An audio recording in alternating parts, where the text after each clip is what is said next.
Good evening, members and members of the public and officers. I don't think we've got any press here, Charles. No. Welcome to the Cabinet meeting.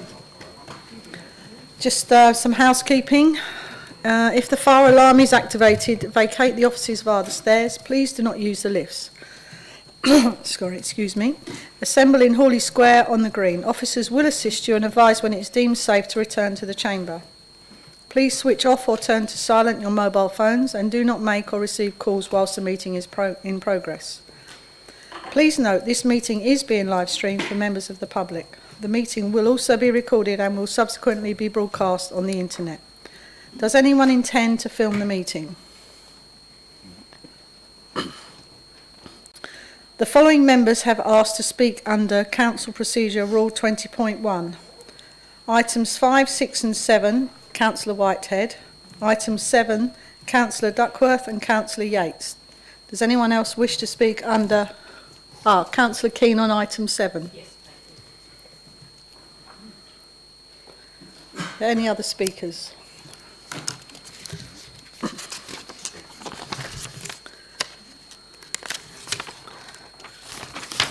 I have no apologies for absence this evening. And item 3 is minutes of the previous meeting to approve the summary of recommendations and decision of the Cabinet meeting held on the 26th of January 2023. A copy is attached to the agenda pack. I propose we approve the minutes. Do I have a seconder? Councillor Bob Bayford. Do members agree? Agree. Item 4 is minutes of the extraordinary meeting to approve the summary of recommendations and decisions of the extraordinary Cabinet meeting held on the 2nd of March 2023. A copy is also attached to the supplementary agenda pack. I propose we approve the minutes. Do I have a seconder? Councillor Bob Bayford. Do members agree? Agree. Item 5, Corporate Performance Quarter 2, 2022-23. An item that I will introduce.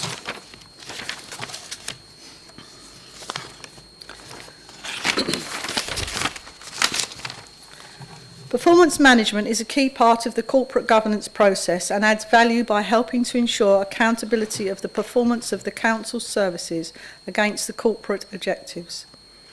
This helps to encourage, enhance accountability and continuous improvement.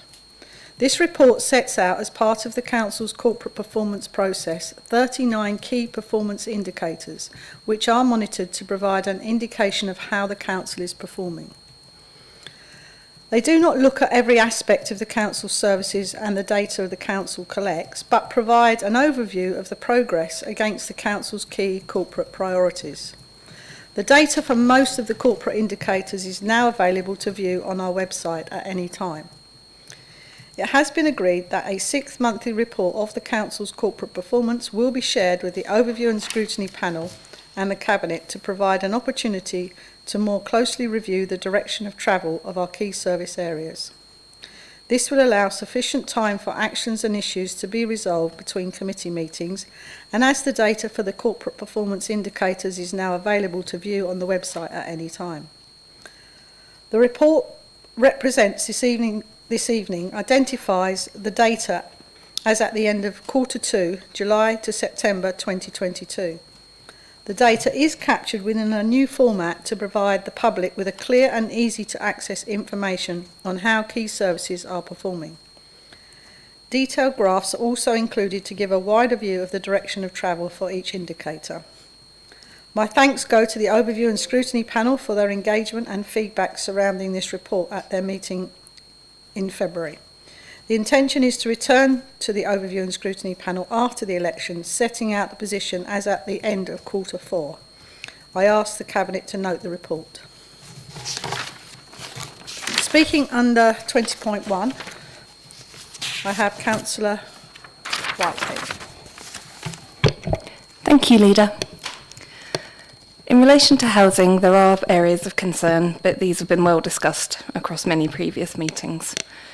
As an ongoing area of concern, the increase in the number of households in temporary accommodation from 115 in June 2021 to 195, I believe, reflects the external pressures residents are facing and property inflation rather than housing performance.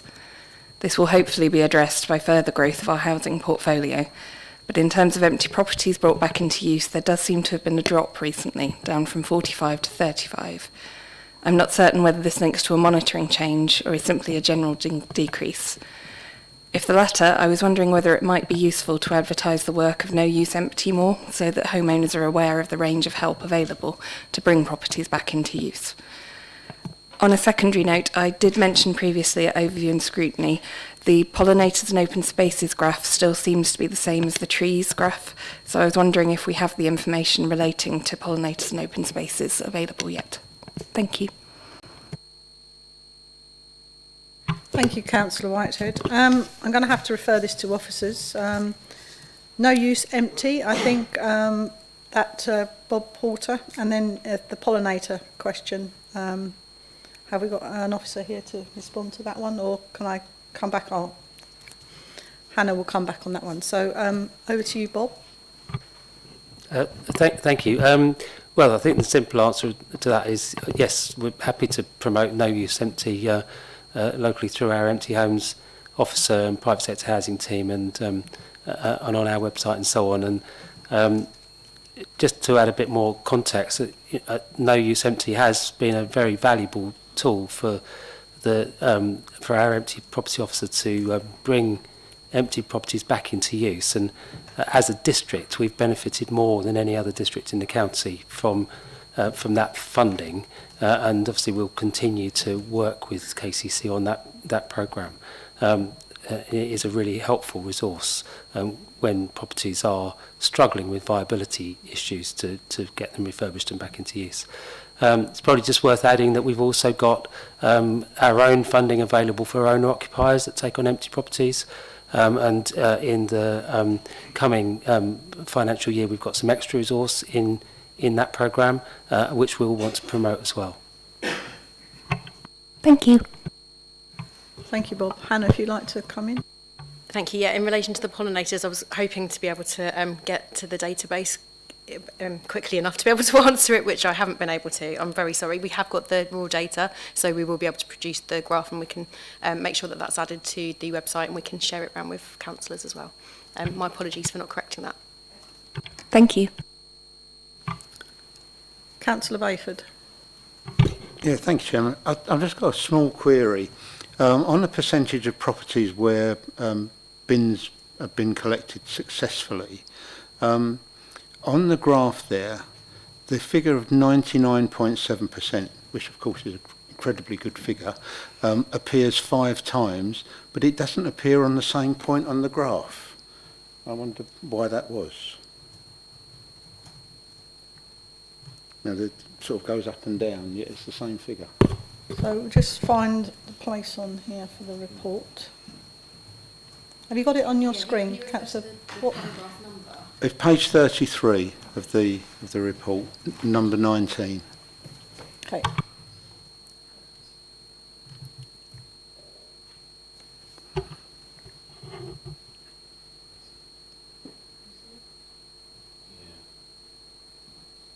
I just wondered why it appeared like that, but there's a follow-up to that though as well, in that I've seen figures elsewhere relating to the number of bins missed, and that year on year shows a hell of an improvement, something like a 60% improvement, but that graph wouldn't appear to bear that out. I'm guessing, but this is a guess, Councillor Bayford, that the figure is rounded up. So halfway between 99.6 and 99.8, the graph hovers around and goes up and down and roller coasters in the dreamland sort of way around 99.7. I think the officers who prepared it just haven't put 99.72 or 99.73 or whatever. That's what I reckon.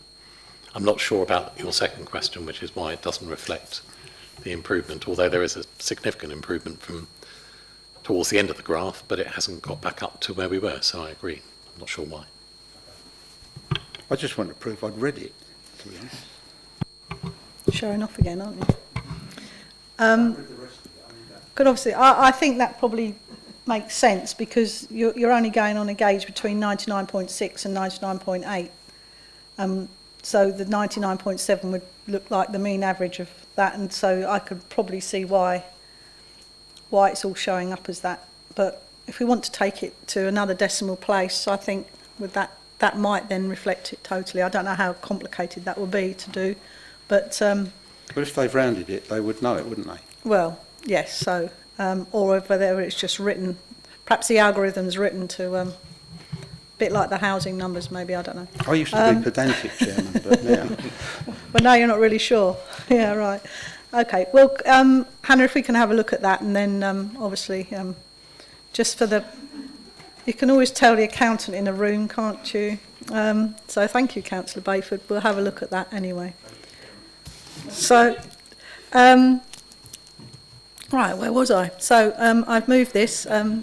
Do I have a seconder, Councillor Saunders? Do members agree? Apart from...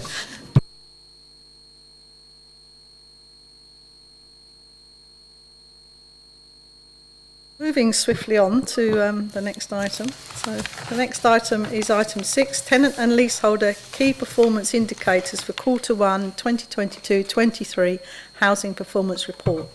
To introduce Councillor Bayford, Jill Bayford. Thank you, Leader. Overall, the tenant and leaseholder service team has maintained a steady performance in Q2. As in Q1, there are areas that are still requiring improvement and are being worked on by the team.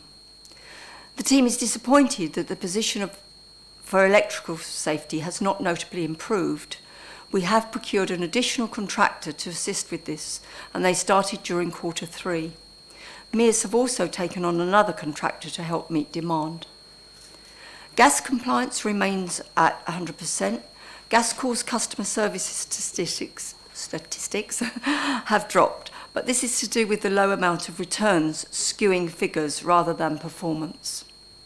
The gas contract is coming to an end this month, therefore the return rate of surveys is something that they will pick up with the new contractor. Our responsive repairs contractor, MEARS, continues to perform well even though customer satisfaction has dropped. The score is still very high at 90%, and the quality of workmanship is also confirmed through a programme of post-inspections. A new set of key performance indicators have been agreed as part of the extension of the MEARS contract to March 2025 and should help to drive up performance. The turnaround times on void properties fell again in Q2. MEARS have employed more subcontractors to provide additional resources in this area, so we expect to see improvement over the second part of the year. Finally, rent arrears also increased during Q2, which is a reflection of what's been happening nationally. It is reassuring, however, that even though arrears increased, there has been a reduction when compared to the same period last year and the year before. I move the recommendation set out in... Thank you, Councillor Bayford. To speak under 20.1, Councillor Whitehead. Thank you, Leader, and thank you, Councillor Bayford. I'll be very brief. I just want to say thank you for this report and the huge amount of effort that has gone into bringing actions up to date since housing was brought back in-house. I know how much effort it has taken from all involved, and significant progress has been made across an exceptionally difficult time. I would also like to say that I welcome the further contract to speed up the commendable progress on EICRs. Thank you. Thank you, Councillor Whitehead. Would you like to? Justice, thank you very much for your comments, which I share. Thank you. So, members, this has been moved. Do I have a seconder? Councillor Cupp. Do members agree? I like to share it out a bit. I'm moving down. It'll be your turn next. So item 7. Item 7 is the Margate Winter Gardens update and decision. To introduce Councillor Pugh. Thank you, Chair. If that's what you meant by my turn, then I am very, very lucky. Cabinet last considered the Winter Gardens in September 2022. At that meeting, the Cabinet confirmed the Council's commitment to the future of the Margate Winter Gardens. It agreed on a number of specific actions designed to prepare for a marketing campaign to identify a suitable operator or commercial partner for the future. I remain fully committed to finding a suitable partner organisation that has the experience and expertise to remodel, refurbish and reopen this important heritage venue and provide it with a long-term sustainable future. Since September, we have published a timeline for this work, and I'm pleased to be able to report good progress against this timetable and the actions that were agreed in September. We have completed the necessary structural survey work, and this report provides information about the condition of the building and the estimated cost of essential works. We have also progressed work to complete detailed survey drawings of the building and the searches and studies needed to inform decisions about the future. Following an open tender process, we have appointed specialist consultants, Counterculture Partnership LLP, to complete a review of Thanet's evening and nighttime economy with a focus on the role of the Winter Gardens. Work to complete this study has begun, with a focus on research to consider the food and beverage, cultural and accommodation offers, conference and exhibition spaces and other venue opportunities in Thanet. This work will be used to inform the marketing campaign and the identification of an operator or commercial partner. During December 2022 and January 2023, we ran a public engagement exercise using the Council's Your Voice Thanet platform. During this time, there were 167 participants and 130 questions posted, demonstrating the strength of public feeling about the Winter Gardens in the area. We will use this feedback to update the frequently asked questions on the Council's Margate Town Deal web pages. The next stage in this critical project is the appointment of a specialist agent to support the Council with a professional marketing campaign and with the evaluations of proposals from potential operators of commercial partners. This report recommends a procurement process to identify a suitable specialist agent excuse me, and provides information about the scope of this work. It recommends a further report to the Cabinet once this work is completed. I therefore move the following recommendations as set out in the report. 1. A specialist marketing agency is appointed, as set out in section 4. 2. The Director of Place, in consultation with the Cabinet Member for Economic Development, approves the marketing particulars for the Winter Gardens and the evaluation matrix to be used to assess operator and or JV submissions. And 3, a further report to be considered by Cabinet following the completion of the marketing and evaluation exercise, setting out detailed proposals. Thank you. Thank you, Councillor Pugh. First to speak under 20.1, Councillor Duckworth. Thank you, Leader, and thank you, Councillor Pugh. So I've been looking at the evaluation form, and I'm wondering if there's an expectation that potential operators will be supported by grant monies from various funding bodies, which could include the Arts Council. I say this because under the economic impact section, mention is made of volunteering opportunities. Volunteers can, of course, form part of any matched funding in kind necessary for grant applications. With the Arts Council focusing on areas outside London in recent times, surely theatre, concert hall and events operators are in a good position to apply for funding for Margate. This should mean that we don't need to widen the scope to include leisure and tourism operators who may have no interest in maintaining the traditional uses of the Winter Gardens. Thank you, Councillor Duckworth. Councillor Pugh. Thank you, Chair, and thank you, Councillor Duckworth, for your question. I will refer to our Director of Regeneration in a second, but I think it's important that, and I completely take your point with Arts Council funding and all of that. I think at this stage it's important that we don't try and restrict any possible operators that want to come to Winter Gardens. What I can say is that particularly throughout all of this process, special consideration will be given to any suitable bids that come forward in relation to how they may want to potentially change the character of the building or anything like that. I was in the Winter Gardens on Friday showing around Lord Parkinson, who is Parliamentary Under Secretary of State for Arts and Heritage, and he really appreciated the unique character of the building. I don't think for 1 minute that anyone at this council is potentially going to support a bid where they're just going to completely tear everything out and start again. But I think it's about, at the moment, it's important that we don't try and restrict any kind of possible options and we see what really comes to the table.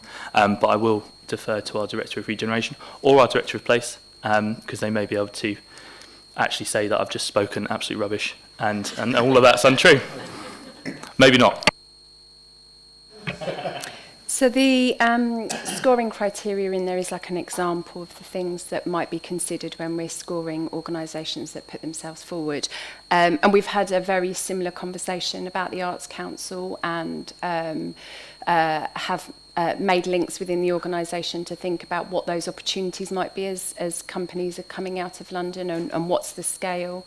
One of the things that the consultants that are working on the evening and nighttime economy review, one of their roles is to think about what are the opportunities and speak to the sector and understand that kind of interest. And some of that's already started, which is really exciting and hopeful. So I think there's lots of opportunities around that. I think the point about grant funding is a well-made one. It will have to be considered in terms of the type of organisation that comes forward, and obviously there is significant investment that's needed, and it could be a way of unlocking some investment, but it does depend on that nature of private, public, kind of third sector voluntary organisations. So all of that, as Councillor Pugh said, will be picked up through that process to understand what type of organisation will be interested and therefore whether grant funding is something that could be looked for.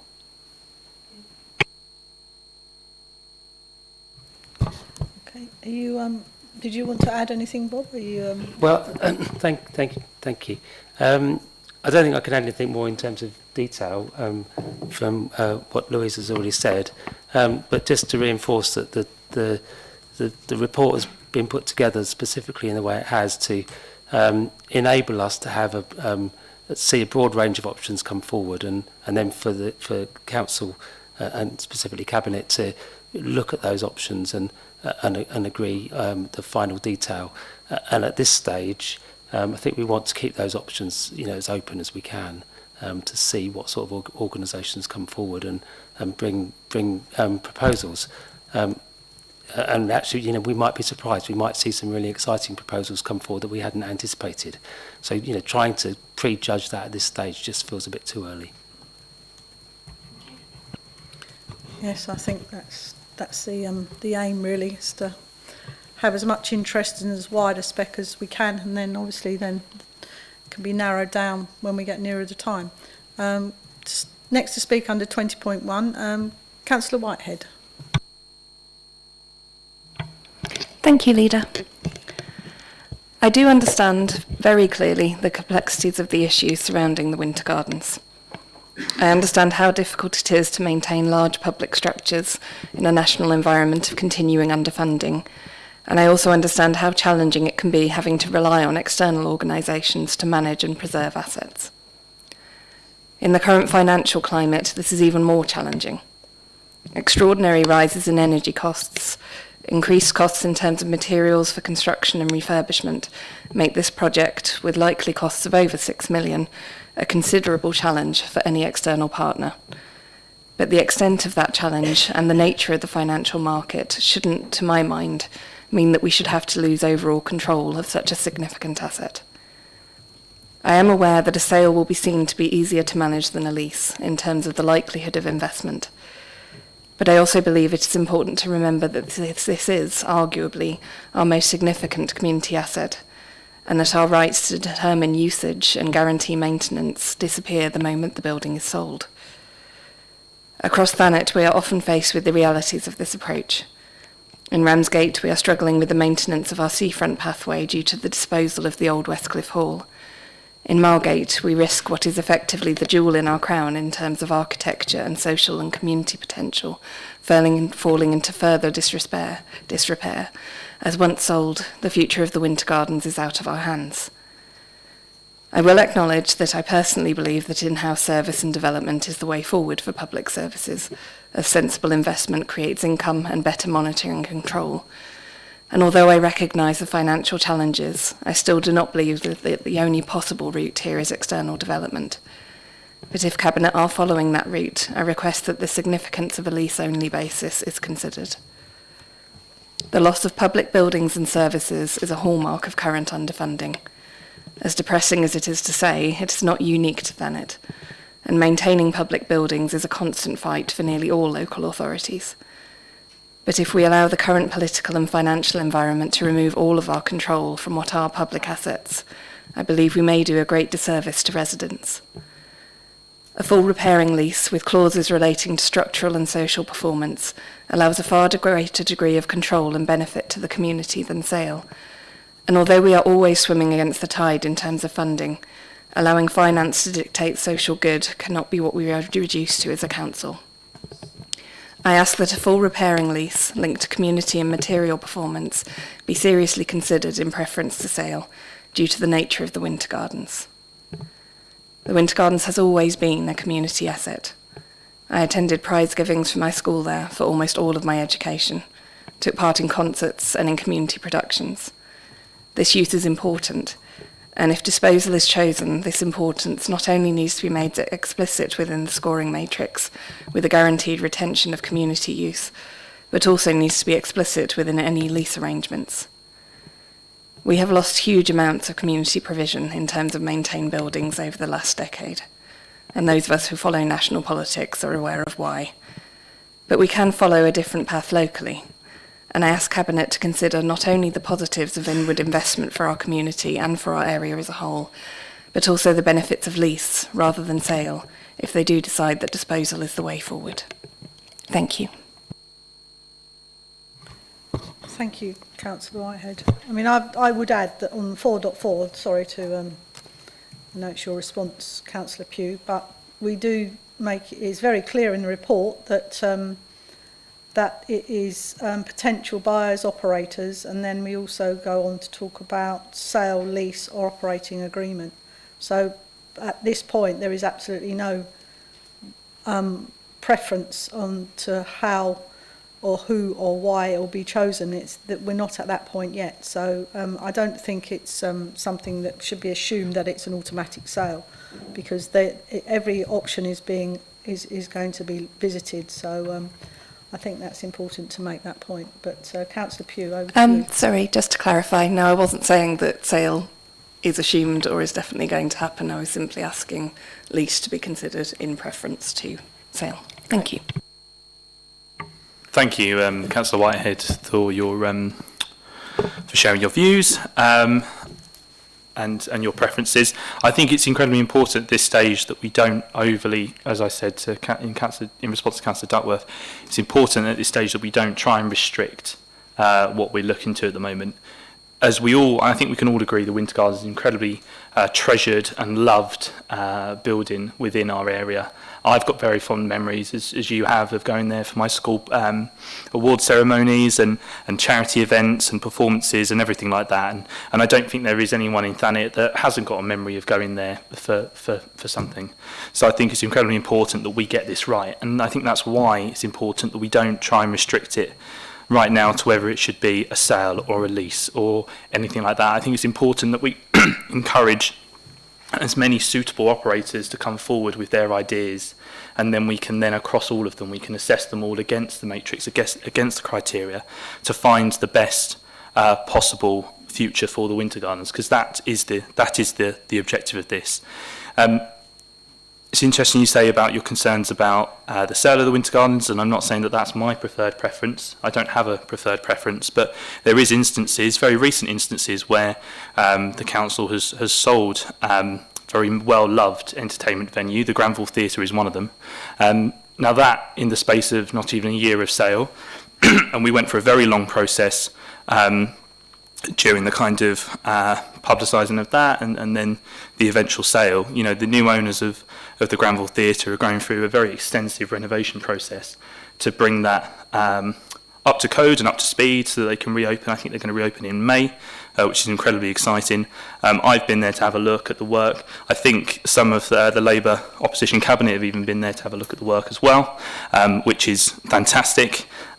Certainly wouldn't mean that it's just me that goes around with a hard hat and high vis on looking at these assets. But it's a prime example of where actually sometimes there are buildings that are better in hands of private organisations that want to invest serious money into them and bring them up to a suitable condition where they can benefit everyone within the community. I'm not saying that's my preference for the Winter Gardens, but what I mean is an example of what some places where a sale of an asset does work, and it does work for the better of all. And that's why I think it's important that at this stage we shouldn't completely rule that out. Thank you, Councillor Pugh. Next to speak under 20.1, Councillor Yates. Thank you, Leader, and thank you, Councillor Pugh, for the report. I'm glad the council is moving ahead with this agenda item. The council's hopeful to meet the timeline set out on the website regarding the venue. Just two questions from me. Firstly, what is the definition that we're using when it comes to leisure use mentioned in this report? Councillor Duckworth mentioned this already, but I understand concert space, theatre space, event space, but I'm unsure what is being agreed to when we mention leisure use tonight. Is the council, for example, keeping open the option for a Gold's Gym, Bannatyne's Gym, or Laser Quest coming to Winter Gardens? I don't think that would be the appropriate use for this venue, and I think residents would agree this is a performance space, community and entertainment space, and I think we need to be very careful when it comes to why we are saying this is a leisure use, because from my understanding, leisure use means leisure centre, swimming pools, tennis courts. What is the definition that we're using in the report when it comes to leisure use? Second question, as mentioned by Councillor Whitehead tonight, I think we should be very specific on the social impact benefit part of the evaluation form and be clear about what we mean by community. Councillor Whitehead said about prize giving ceremonies from local schools, so let's mention Thanet schools as part of the community, the Margate Operatic Society, who perform sold out performances there, other community events such as the Easter Beer and Cider Festival, which is hugely popular and always sold out, and benefiting local breweries. So I think a tighter definition of community would actually help us when we come to evaluation of that form. So is it possible to make it clearer on the evaluation form? Thanks. Thank you, Councillor Yates. I'll hand you over to Councillor Pugh for the two questions. Thank you, Chair, and thank you, Councillor Yates, for your question. I'll defer to our Director of Regeneration, really, to answer specific questions that you've raised. But, I mean, you talk about leisure activities. I think the Cider and Beer Festival, I wouldn't really say that that's an entertainment or, music. As much as people may get a bit excited and dance on the tables, surely that's a bit more, leisure and all that kind of stuff. And even tourism as well, because it probably brings people into the area. But I'll defer to our Director of Regeneration and our Director of Place as well. Thanks. I think the use of the word leisure is so that we're not predetermining what type of activity to see in there. So a music venue is quite different from a theatre and a performance venue, and some of those things will change the way that companies approach what happens within the theatre, within the Winter Gardens. And we've had quite a lot of discussion with specialists around that. What are the things that would make it different if it was a music venue or if it was a particularly a theatre or those types of activities. So the use of the word leisure is so that it is more broad, so that we're not then predetermining. But I think as part of the evening and nighttime economy review, we will have potentially more defined specifications and vision around what could happen at the Winter Gardens based on data, based on information of who will travel, who will pay money, what sort of money people will pay for, what they will pay to see. Because what we do need to do, whatever happens at the Winter Gardens, is it needs to be sustainable and it needs to be able to pay for a listed building on a seafront. So we need to be really careful that what we do helps safeguard the building for the future. So the evidence through the evening and nighttime economy review will help to develop that vision and define what that looks like as we go out to go out for marketing. And I think the same sort of answer with the social value point. We need to understand how that building could be sustainable in the long term. It needs to be able to pay for the investments as a return on investment from the upfront investment that will be required to refurbish and repurpose the building. And any organisation would need to be able to see that unless it was grant funding, and that's challenging. But also, I think, as we said earlier, the scoring matrix is an indicator of what could be used. It's not the final scoring matrix, and that will come from engagement with a marketing company. Thank you.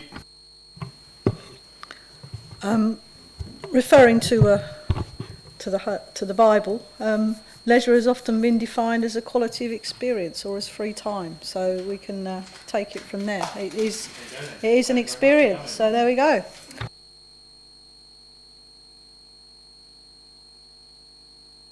Next to speak under 20.1, Councillor Keane. Thank you, Leader. Obviously, Thanet residents are keen to see progress with the Winter Garden, so it's really good to have this update and hear what's going on. But in particular, the nighttime economy survey, in the report it says it will be completed in March 23, so I'm interested to know where we are with that. Is it going to be finished by the end of March? And then after that, how will the findings be shared? Thank you. Thank you. Councillor Pugh, do you have... Yeah, thank you, Chair. I'm just going to defer to our Director of Place and Director of Regeneration to answer that.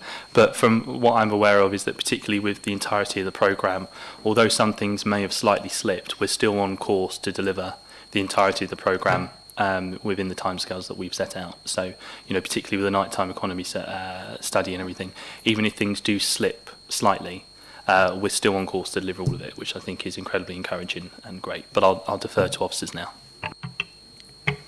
Thanks. The evening... Oh, sorry. It's all right. I was going to say thank you.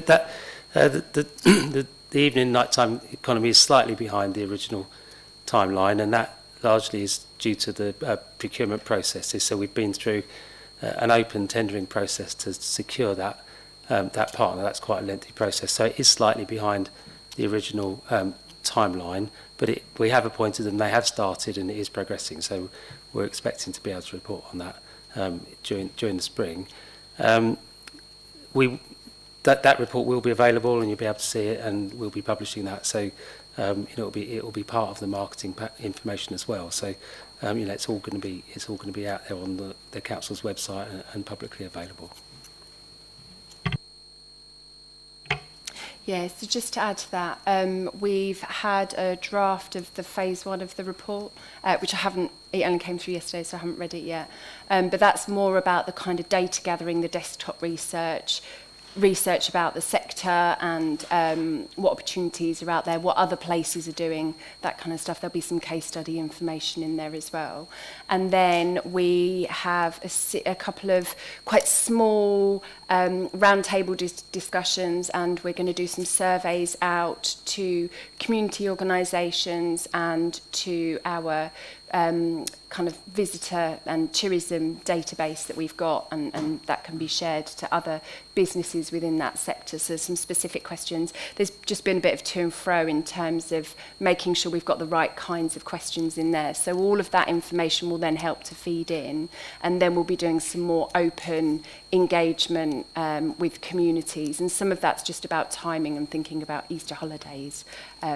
So it is delayed. It's not going to be completed by the end of March, obviously due to some of the things that Bob said, but quite a lot of work is underway, and we've got the drawings that we needed, so the architect who's part of the commission can start to look at what's the art of the possible in terms of the building, and we're continuing to do some more surveys. So we've got like the ordnance surveys, making sure there's no unexploded devices in the grounds and various other things like that, and thinking about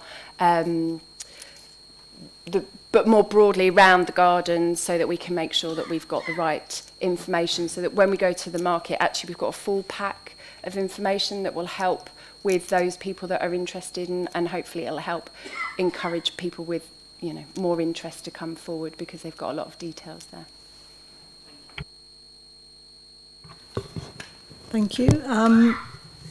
So it has been moved by Councillor Pugh. Do I have a seconder? Councillor Jill Bayford. Do members agree? I think that concludes our business for this evening. The meeting is closed. Declare the meeting closed at 19:39. Charles. Thank you, members and members of the public, and enjoy the rest of your evening, and officers. Thank you.